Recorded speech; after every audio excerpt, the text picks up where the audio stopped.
Hello friends, எல்லோருக்கும் வணக்கம். இன்றைக்கி நம்ம என்ன பதிவு பார்க்க போகிறோன்னா, விடியற் காலையில் எந்திரிக்கிறது வந்து எல்லாருக்கும் ரொம்ப கஷ்டமான ஒரு விஷயமா இருக்குது இல்லையா? அதுவும் டிஎன்பிஎஸ்சி ஆஸ்பிரண்ட்ஸ்க்குலாம் வந்து விடியற் காலையில் எந்திரிச்சா தான் அந்த டே ஃபுல்லாக நிறைய படிக்க டைம் கிடைக்கும். ஒரு சிலர் வந்து ஃபுல் டைமாக படிப்பீங்க, ஒரு சிலர் பார்ட் டைமாக படிப்பீங்க. யாராக இருந்தாலுமே அந்த விடியற் காலையில் 3 to 6 படிக்கிறது வந்து ரொம்ப எஃபிஷியண்ட்டான ஒரு டைமாக இருக்கும்.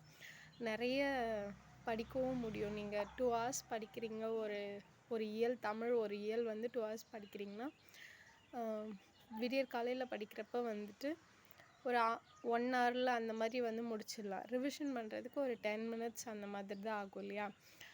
நீங்கள் விடியற் காலையில் எழுந்திரிக்கிறத வந்து இனிமேல் ஒரு சேலஞ்சாக வச்சுட்டு, பிரம்ம முகூர்த்தம் அப்படி சொல்லுவாங்கள்ல இந்த டைமை.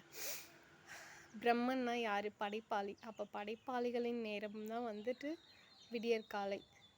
இந்த டைமில் எழுந்திரிச்சா நம்ம எவ்வளோ ரீச் போவோம்னா, நம்ம நினச்சி கூட பார்க்க முடியாத ஒரு ஹை லெவலில் வந்துட்டு இருப்போம் அப்படி சொல்கிறாங்க. நான் வந்து 5 AM கிளப் புக் அது நிறைய ஆடியோஸ் கேட்டிருக்கேன். அதனால சொல்கிறேன், கொஞ்சம் விடியற் காலையில் எழுந்திரிச்சு படிக்க பழகுங்க. அது வந்து ரொம்ப மைண்டுக்கும் சரி ரொம்ப நல்ல ஒரு விஷயமா இருக்கும்.